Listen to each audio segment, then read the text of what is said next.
So basically, I'm just gonna gush. I'm reviewing To All the Boys I Loved Before, and I read this book via ebook. No, I lied. That was a lie. I read this book via audiobook, and it was one of the first audiobooks I've ever really got to the end of because I really don't do audiobooks. And the story of To All the Boys I've Loved Before, if you haven't read it, it's about a young girl, Lara Jean, who, when she falls in love with somebody, to get those feelings out and to process everything, she writes the boys that she falls in love with a love letter. And then she puts it in an envelope and stores it away in a special hat box that she owns. And that's it. She just leaves it there.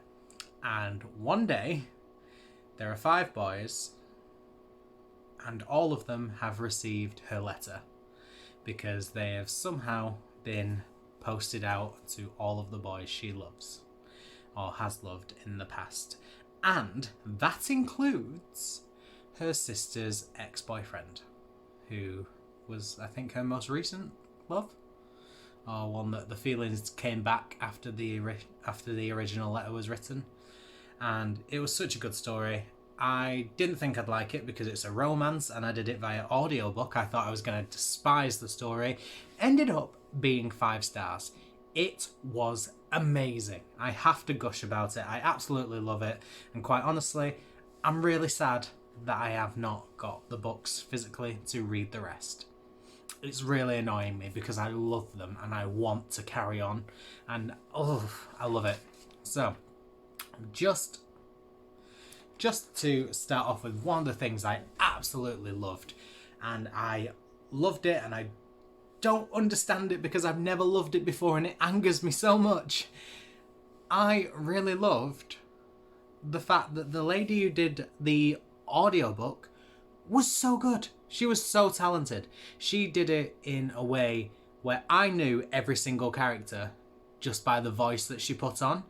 Like, it didn't have to tell me who it was. I knew who it was. Now, I suppose that's a sign of a good audiobook narrator, that you do know that. But as a person that does not do audiobooks, having someone like her there made it so easy and so fun. Just amazing. And she did it so well. I absolutely love it. I cannot gush about this enough. I would definitely recommend listening to the audiobook at some point because it is so good and she does it so well. Now, one of the things I absolutely loved about it was that it took a trope which was tired and I didn't like and flipped it right on its head. I say that, it probably didn't, but it did in a way. And it took a trope that I don't mind. It's an okay trope if it's changed around a bit. I don't like the love triangle trope because I just think, what's the point? Have some self-respect. Don't go pining after a girl or a guy or whoever it is in particular situations. Don't go pining after somebody who can't decide whether you're worth their time or not, because quite honestly, they ain't worth your time if that's how they're treating you. Have some respect.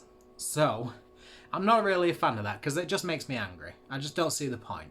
Also, the book kind of makes it obvious who they're going to go for pretty much all the time. It's very rare that someone does a love triangle where you're like, I genuinely can't tell who they're going to pick. Less on the tropes, more on the review. And this took this one, and from page 1, it made one member of the love triangle off limits. Now, normally I don't like the off limits thing because it's, oh, they're off limits, but we just can't stay away from each other. Nah. What happened was that from page 1, Lara Jean, our main character, was like, this guy's off limits. Done. That's it. There was no, oh, but I want him. It was, I'm annoyed that I don't have him. I do like him, but he's off limits. And I respect that. And I loved it. I love the fact that the respect was there because basically, little bit of a spoiler. So if you've not read it, it's not really going to spoil much. But if you don't want to listen to any spoilers, just skip ahead. I'll put all the timestamps in the description. So just skip ahead. Basically, one of the boys she ends up in the love triangle with is her, oh, I've already said it, is her sister's ex-boyfriend. And she says, I can't go with him because, one, he is still in love with my sister. Two, my sister is still in love with him. Three, that's weird if I go with my sister's ex-boyfriend. And she said, can't do it, off limits, done. And it was so refreshing that it wasn't causing unnecessary drama. She was literally like, ain't got time for that. I know that it's never going to happen. Bye, bitch. And that is how it worked. And it kind of flipped it on its head because it kind of brought in the love triangle and then said, no, I ain't getting involved in that. And I loved it. So what the story was mainly about was more of a relationship blossoming.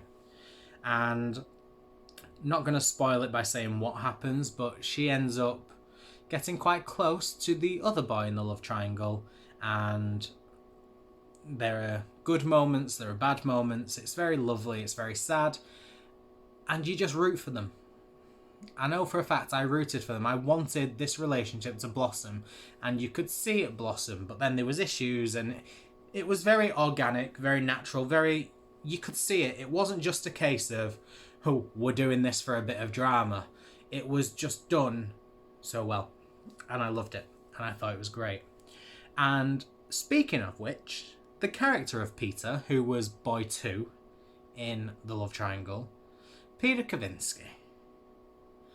He is a little bit of a dick.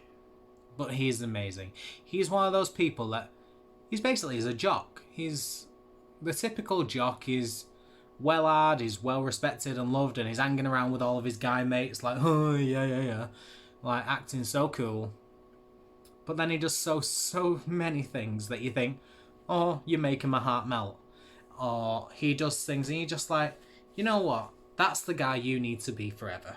And he's so great, but he's real. That's the thing. These characters aren't perfect. They are flawed, but they are flawed in human ways. They are flawed in realistic ways. The flaw of Peter Kavinsky, he is a teenage boy. That is his flaw. He is a teenage boy. He doesn't know how to handle relationships. He doesn't know how to treat some people with respect. He just thinks, oh, I'm just having a mess around with the lads, and actually ends up upsetting someone. But the good thing is he bloody knows it. And he's amazing. And he's a great character. And I love him and hate him all at the same time. And there's nothing better than feeling that. Honestly, I feel as though that's all I've got to say. I love it. I know it doesn't sound like there's many points, but it was just so well done. It flipped all of the cliches on the head, because I hate romance, I hate audiobooks, and somehow this was a 5-star review, and I want to read the rest of them. I'm madly in love with the series. I want them. And this is potentially one of the best books I've read this year. Like, it's obviously one of the best books I've read this year, but this might be my favourite. Like, I am loving it. And I can't wait to continue. So, that's all I've got to say. I love it. It's great. Go for it. Get the books. Read the books. Give me the books. I need the books. This is one of those stressful times where I'm not allowed out of my house and I can't go to the library, so now I'm just sat here like, oh, please. It's a struggle, guys. It's a struggle. But anyway, that is pretty much a gush review from me. Had nothing bad to say about it. Absolutely loved it. It was amazing. It was so fun. Go for it. So that is all from me. I post every Monday, Wednesday and Saturday. So until next time, see you later.